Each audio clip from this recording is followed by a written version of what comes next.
Hello, and welcome to the Argyle CIO for Retail Leadership Forum. My name is Nick with Argyle, and it's great to have everyone joining us today. I have some important information to share with you, and then we will turn the floor over to our esteemed opening keynote speaker. First, we would like to take a moment to thank today's sponsors, UiPath and Zoom.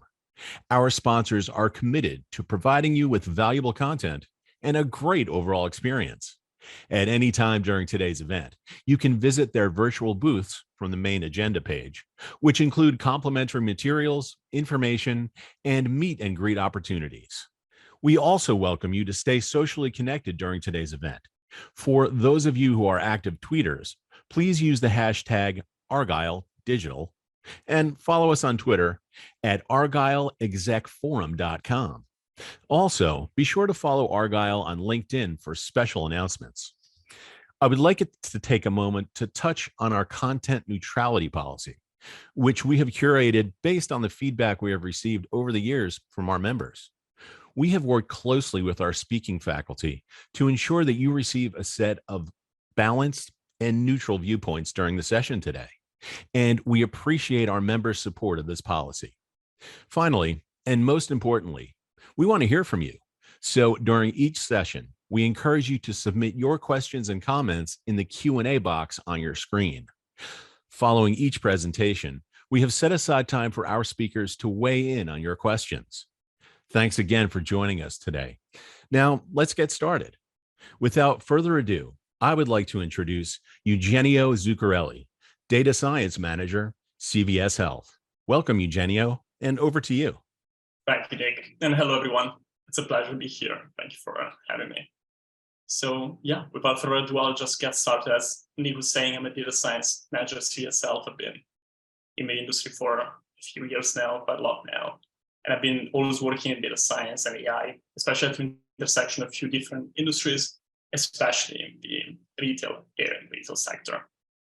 That's also why today I'd love to talk to you a bit more about AI for retail and how it's really a massive opportunity. It's exploding a lot. We see every day right now with ChatGPT all over the news, all over the social media, LinkedIn, how AI is truly revolutionizing all of the areas that we promised to revolutionize. And especially in the retail sector, we'll see a few of this. I see especially how it's a massive opportunity right now. It's supposed to generate over $30 billion in 2028. So in the next 5 years or so, it's experiencing a massive growth, or at least a projected massive growth. And we'll see also how it's not really about replacing anyone, replacing jobs. At least, in my opinion, it's going to be actually something more along the lines of a synergy, like a new tool, like we've had with the internet, with Google, with a lot of other tools. We will see how AI is going to be a new way to act as a catalyst and unlock new possibilities. And I think especially it will work fantastically with all of the retail leaders' expertise and all of the people that work in retail on a daily basis. And we'll see especially how data is key. Data is at the center. The customer is first. The customer is the most important asset and piece in this whole puzzle. But to do so, to put the customer to the center, is key to acquire the right data. It's a key to acquire it both on the physical spectrum, so on retail stores, and also on the digital spectrum. And it's especially important because we will see how data across the physical and digital spectrum often cause those situations where you have silos in the data that reflect also silos in the way that organizations operate. So we often have siloed architectures and organizations, not because that's what the culture is, but just because sometimes it's really difficult not to be siloed. Sometimes the physical availability of data and the digital data don't really talk to each other. And that often also changes a bit the dynamics in a company. And we'll see also something which is, at least to me, pretty fascinating, which is how AI, especially in the retail sector, is not supposed to just create a huge lack of jobs and suck out all of the possibility of work in the sector, but rather there is a possibility for it to actually drive more opportunities in the stores and drive more people to actually go to the store from the digital one. So creating a better synergy and unlocking new opportunities.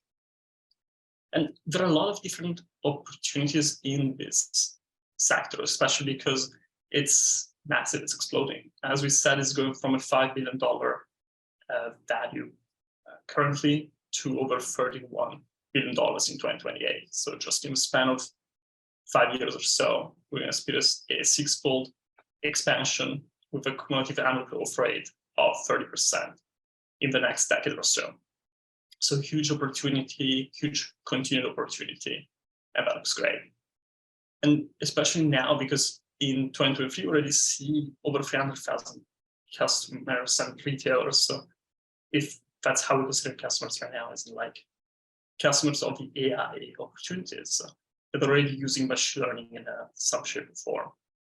That's because we can see how AI is applying and applicable to basically any different step of the experience of the retail industry. It's very effective in supply chain and logistics, demand and supply planning. It's able to allow us to forecast even better the demand of a product, the supply that we should have to meet the demand. But also in other areas such as customer relationship management, for instance, in the way that we better target our users and our customers with marketing material and information that is better tailored for them. So usually what's called personalization of the messages, of the outreaches. And so giving that nice touch that usually makes a difference and is the difference between engaging with a call to action, engaging with an email, SMS, or whatever of outreach, and not actually engaging with that. So really important to also try and have that personal approach to CRM. And finally, also inventory optimization, because as we said, if we're able to predict demand and supply pretty well, then we can also establish not just the supply chain, but also the inventory to be able to tackle the needs, especially on a geographical level. We can better understand how areas across the country differ and how to optimize the inventory to suit those needs, specifically to those areas. And so a lot to cover, a lot of possibilities. And I thought the best way probably was to go through a use case of a fictitious company. It's a medium-sized retailer, for instance, in the fashion industry, just as a way to better walk through the pipeline from data acquisition, the journey of the customers through online experiences and offline experiences. So going through the store, and we can see how AI plays a key role in all of these different steps, from the beginning to predictive analytics to later on in how we can personalize outreaches.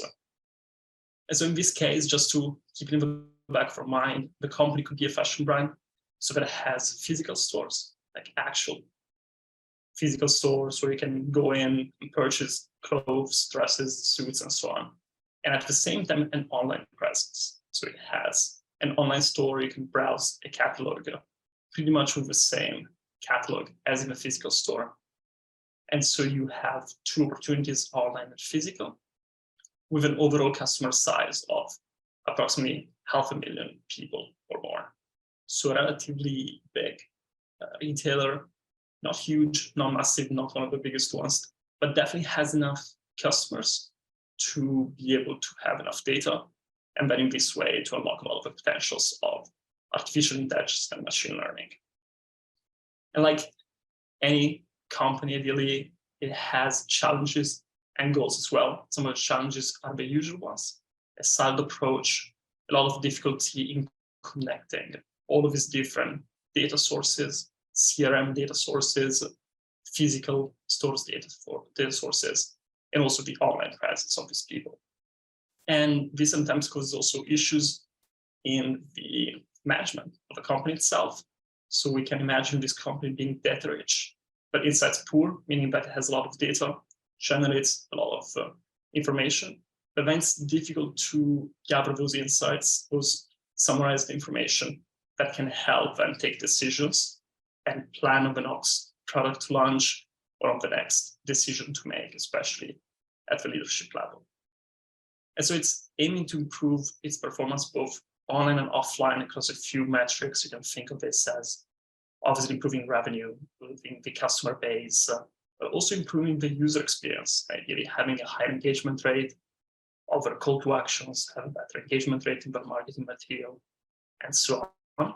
And in general, just creating a more seamless opportunity for their customers.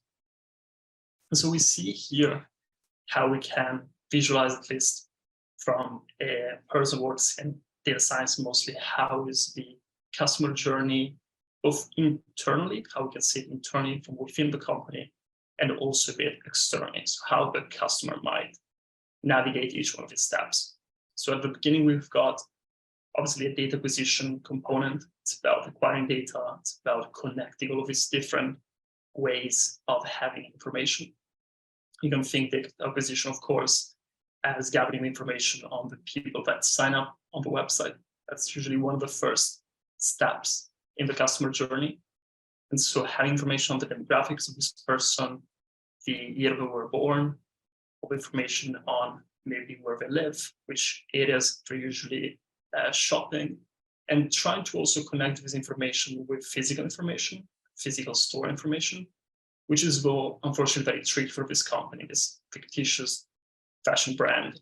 Because of siloed data, it's difficult to identify the person both online and offline, and how to connect the two identities to one single person.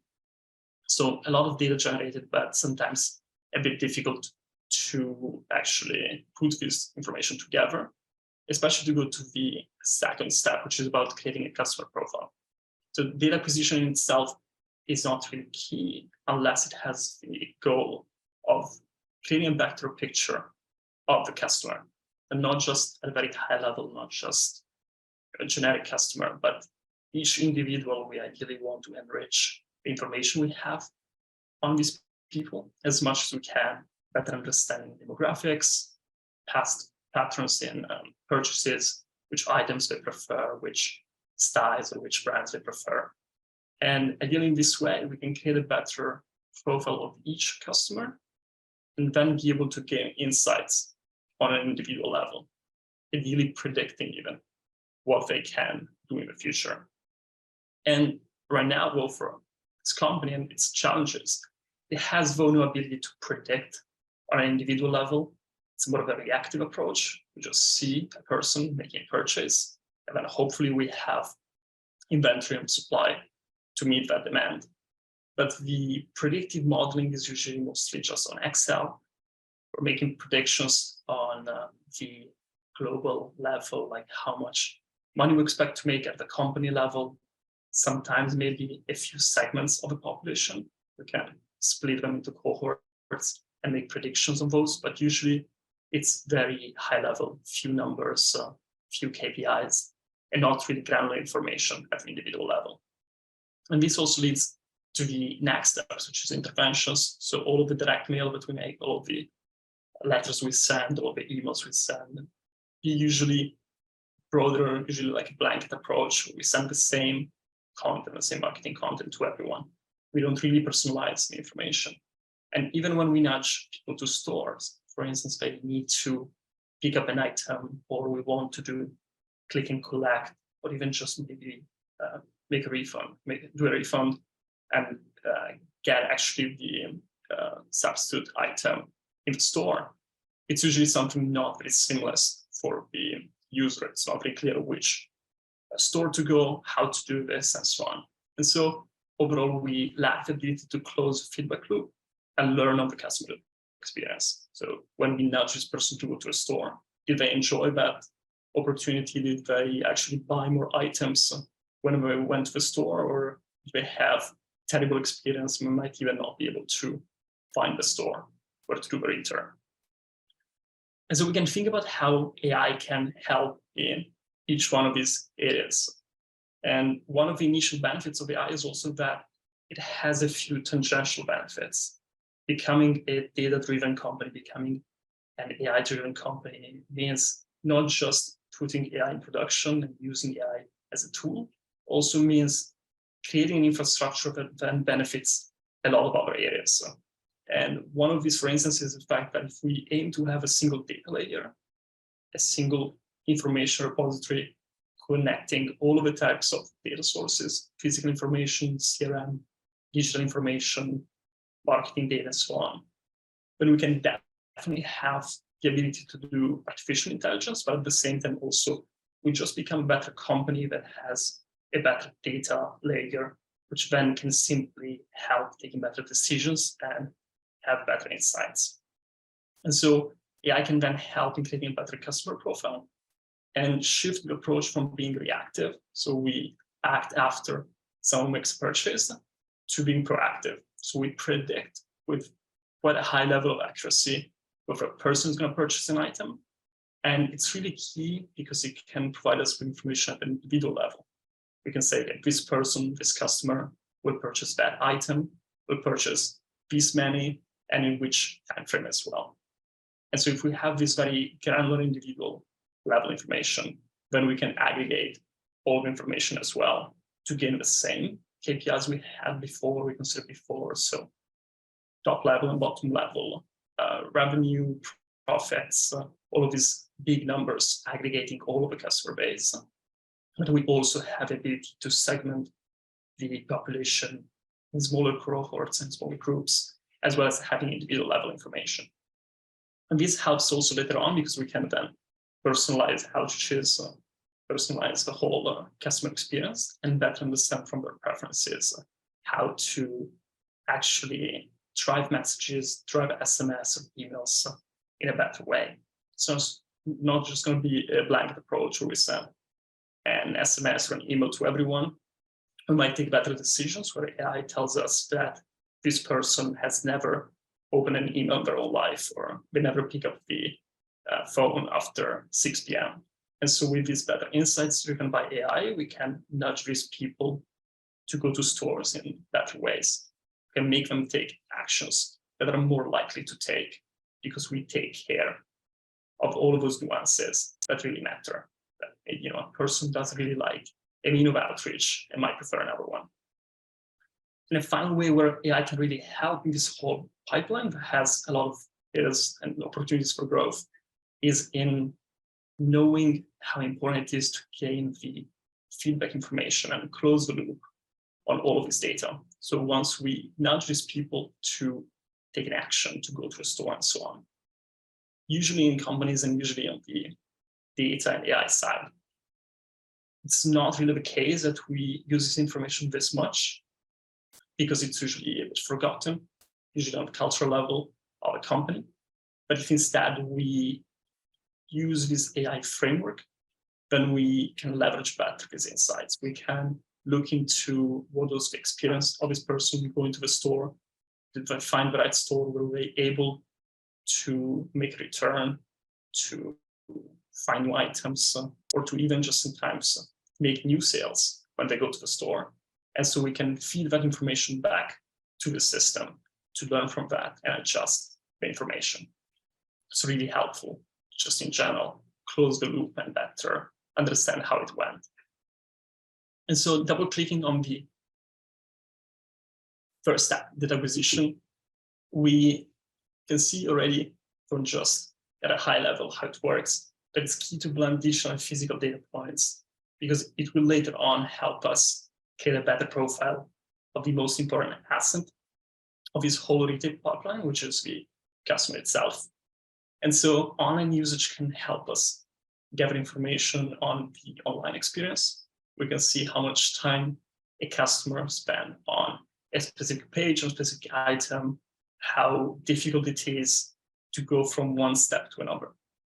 But at the same time, also we can have maybe sensors or cameras or a lot of different other inventory management tools that can provide us data on the physical location. And that's key, especially because sometimes we can, using this and keeping this in mind, connect the two realities of physical and digital, maybe with loyalty cards, are a good way to connect the whole digital persona with the physical experience and keep track of both of them. And of course, loyalty cards are just one of the examples, but it's also important to keep in mind just how key it is to connect the two experiences, the physical and the digital together. And what's also really important is how creating a system like this creates a sort of scalable solution. Of course, we will not have everything right now, we will not have all of the possible sensors or cameras or digital devices that can provide us with this information. But it creates a platform, so to say, where we can easily then later on add a module, like data acquisition module, to gain more information later on and add this to our data lake or our databases to then gather all this information. And so it's really important to see, as we can see here also from the last bullet, how soon we might have better tools. We might have smart shelves that can tell us more about the inventory in the store. We might have cameras that provide even more insights. But if we create the right infrastructure to gain this information, we can then later on add all these different new technologies to the data acquisition stack. And as we said, like, we don't really gather data just for the sake of gathering data, but we gather data because the customer is key, is at the center of the whole equation. And so aggregating physical and digital data helps us better understand the user on all their interactions with us. And so it also helps better suit their needs and understand a comprehensive picture of them. We can understand their demographics, purchases online, purchases in the store, how they differ, and just in general better identify what their preferences are, especially so we can better recommend products. So recommendation systems like Amazon or Netflix, they're all based on the characteristics of these people. We might target different products or services depending on the age of the person, depending on their previous behaviors and previous interests and styles.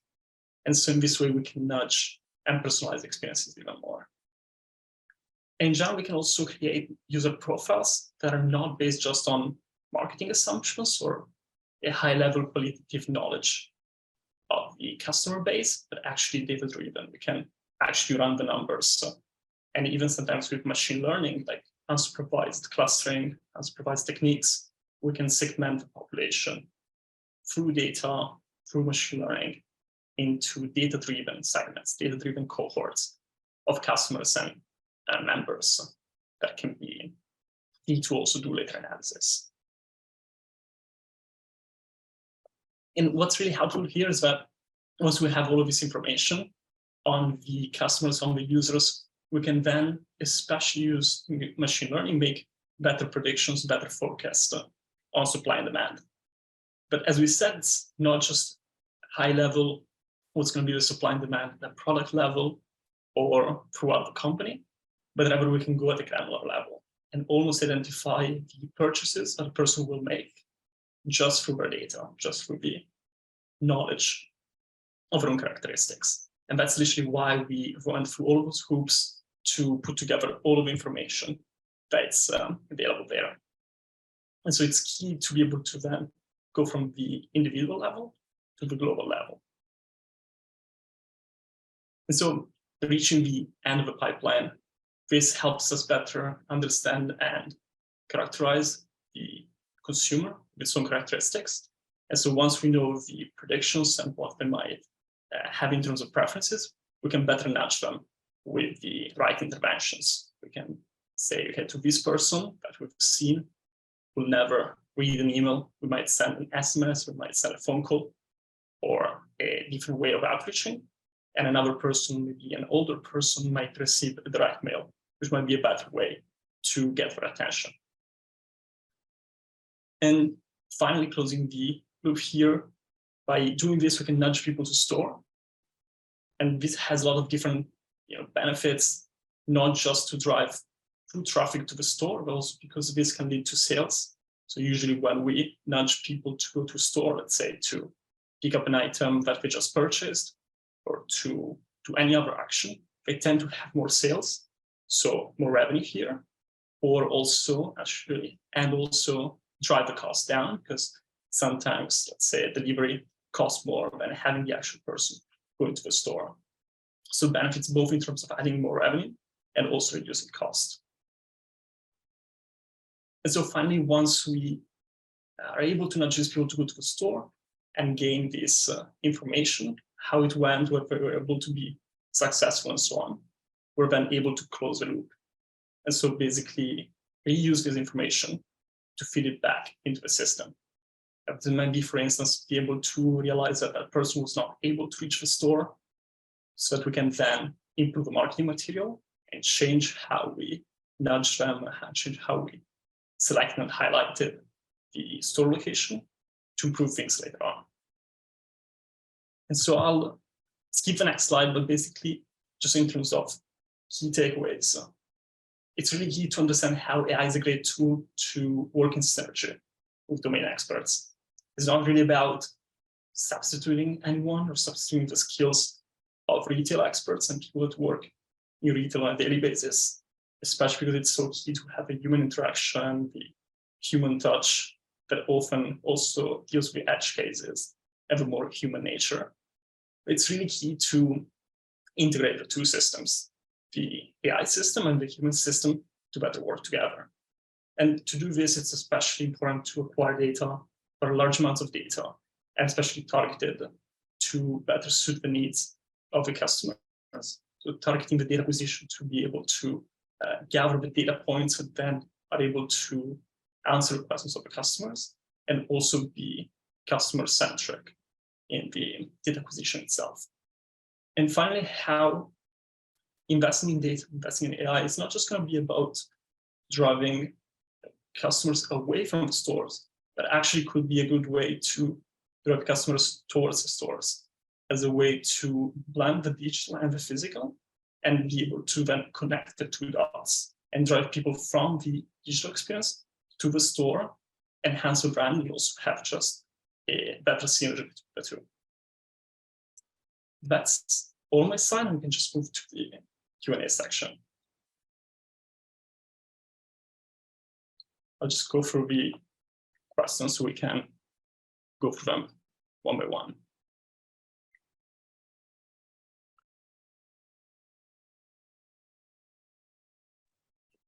The first question we've got is, as AI becomes more prevalent, what controls will be in place to safeguard privacy? That's a great point, because as we see with ChatGPT and all of these other tools, AI is not anymore about being effective or accurate. I would say 10 years ago was more about how can we make AI better, more accurate, more high performant. Now it's more about how can we control it, how can we make sure that it's safeguarded. And so it's usually on the data side that we can establish good privacy safeguards. And usually what this means is that the data acquisition process is in itself sometimes the best way to ensure privacy.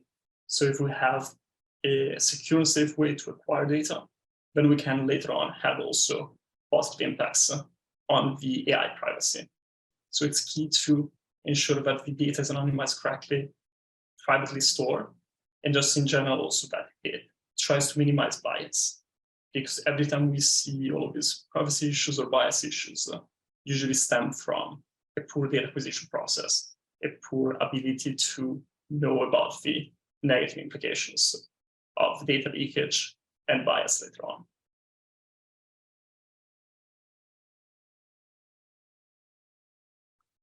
The next question is about AI in cybersecurity and recruiting, and what will be the impact on these two sectors. And I'll say it's already there, in the sense that cybersecurity is now being mostly driven by AI, in the sense that one of the key components of AI and cybersecurity, and just cybersecurity in general, is the ability to identify rare cases, rare events. And usually this is done on a large scale. You have millions of people that access websites and have some specific patterns. I would say that's where AI is really powerful, in the sense that it can identify all these patterns and flag which ones are patterns that tend to be slightly different, slightly abnormal from all of the other ones. And so extremely powerful in understanding patterns and working with big data, so like huge amounts of users that could be potentially threatening a website or to service. And for recruiting, I would say it's one of the cares as well, where AI can help in the sense that there are thousands and millions of applicants every single day trying to get a job and get through the interview process. And so, of course, AI can help throughout all this pipeline. But it's, again, one of those examples where it's really tricky because you can very easily implement AI and use AI to screen candidates. But it's a massive opportunity, it's massive problems in terms of bias, especially, just because there are no clear safeguards on how to ensure that an algorithm has been tested to not discriminate a candidate based on some sensitive features. And so it will definitely shift the recruiting industry. But I would say it's more of a question of how can you do so in a way that's not going to be harmful for applicants and for minorities. Thank you so much for an excellent keynote. I also want to thank everyone for joining us today. This session, along with all of today's content, will be available on demand following the event. Thanks, everybody, and thank you so much, Eugenio. Thank you. Thanks for having me.